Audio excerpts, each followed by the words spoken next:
it feels a little bit like even the team has started to say that this season is kind of sailed. It's kind of over. Not that wrong. I mean, they can make the play-in, but I don't know how many people are really expecting this team to make like a serious run. Even though they said if they do, that would be the one determining factor where they decide not to move off KD if in this last, 20 games now, they can show them a reason why they need to keep it all together. But at the same time, they start just leaking out some reports of what they're interested in trade talks. And everyone knew KD was kind of a guy that was on the block. But now we're starting to get talks also about Devin Booker. And I said this earlier this year. If they want to press a full reboot, you got to move off of Devin Booker, as much as that is going to really just kind of suck for the fans, suck for the fan base, for the franchise. But he is by far the piece on this team that can acquire the most assets that can really help them start a complete rebuild and kind of build this thing from the ground up. Now, reportedly, what they said, if they did decide to try and move off from this summer, the asking price would be 4 first-round picks and a rising star that's going to be in like his 3rd or 4th year. So a guy that's a little bit more established and a little bit proven. That actually seems really reasonable. I would think they could even maybe get a little bit more than that, especially if you go to a place like OKC. OKC's got a treasure chest of first-round picks. You can get a ton from them, and you can go ahead and pick up all types of young talent that they got on that roster that's not paid yet, that is going to be really good on the roster, really good on the salary cap, and you can go ahead and get probably as many draft picks as you want. But my good friend Connor over here at Burn City wrote a really interesting article this week saying that would be the worst move that this team could do, that Booker doesn't know anything to the franchise, but he's given him some of his best years. He's a guy that's been part of the team and the program through and through, and to try and move off of him now would be kind of just an absolute mistake. I thought about it for a long time, and I was trying to get a comp because it's not like Booker is super young. He's kind of just getting into his prime when you look at his age and when you look at his skill set. And I was trying to find a comp, and I came up with one that actually is really interesting because it's one that Booker's been comped to as well.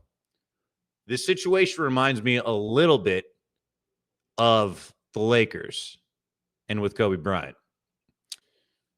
So right after the Lakers won their three-peat, the next year they don't get there. They lose in the Western Conference Finals.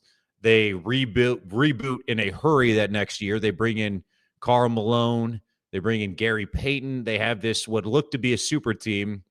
And then all of a sudden they run into the Pistons in the finals and win one game. And at that point, it all starts falling apart. O'Neal wants out. They kind of hit this whole reboot.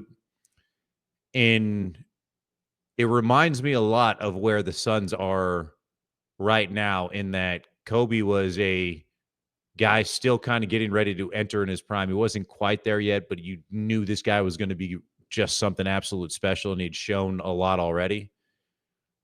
And he had not a great team around him. And for the next few years, the Lakers really, really struggled around Kobe, and he was mad at everybody, mad at the franchise, mad at, the ownership, and he had demanded a trade. And there's so many legendary stories about how he almost got traded to the Clippers before Jerry West told him that, like, don't go there, and that he almost got traded to Detroit, and that Memphis was in the mix, and all of these teams that were thinking about trying to make a push on him, and that the Suns, or that the Lakers were thinking about pulling the trigger on some of these things and weren't sure what to do. Now, it's different in that it's not like Booker's disgruntled right now, but it's the same thing in that, like, the Lakers could have pressed the reset button, got rid of Kobe, and just try to go out and get draft picks and kind of start from ground zero again. And same spot, they would have gotten a lot. They would have gotten a haul for Kobe at that point. But The idea of a soft reboot is what the Suns would be thinking about, which is what the Lakers did in that situation, where they kept their star, and it took them a few years to get the pieces around them right. You know, when you traded Shaq, they got Lamar Odom back. They got a few other pieces that were valuable pieces down the stretch for them, and guys that kind of contributed. They also got a lot of junk that was off the roster the next couple of years. And for years, they kind of struggled, which is what I think will happen to the Suns if they trade KD this offseason.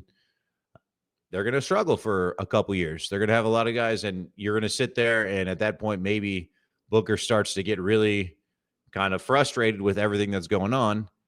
But in the Lakers' case, and I'm saying this could happen with the Suns, you make a couple right moves that, you know, Booker then enters into his prime. The guy's only 28 right now.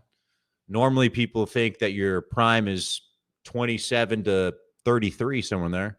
So he's right in the middle of his prime. So if you have 2 bad years, he ends up being 30. And then by that point, this roster, look how fast rosters turn over in the NBA. I mean, it is insanely quick. So 2 years from now, could the Suns have rebuilt this roster kind of around Booker and added a few pieces, and at that point they're close to a contender again or close to being in the mix? Absolutely. The Western Conference is going to look a lot different in 2 years. Oklahoma City is going to have to pay a supermax this summer to Shea. Their roster is going to start getting depleted the moment they have to pay all of those guys, because right now what's amazing about it is all of their talent are on really good, affordable deals. It's not going to stay like that. 2 years, you would think LeBron will be out of the league. The Lakers will theoretically take a step back, and it'll just be Luka. And you look around at everyone else, who knows? Who knows? 2 years ago, the Kings were in the playoffs. I mean, 2 years ago, the Pistons won like 6 games. They're all of a sudden looking like a team that could make some noise in the playoffs. Could that be the Suns? Sure. They already have one of the hardest things to find, which is a star. And I've always just been in the business that you don't trade your stars, because there's only so many of those guys. You maintain your stars and you try to find the role pieces around them.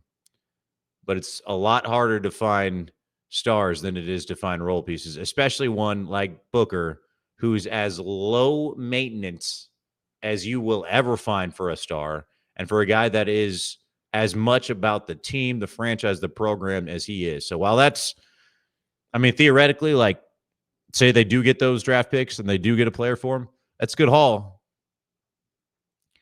I think they're better off keeping him. I think Connor makes a lot of strong points in his article. You should check it out on birdcity.com. But I think they're better off keeping him, trading KD, waiting in 2 years.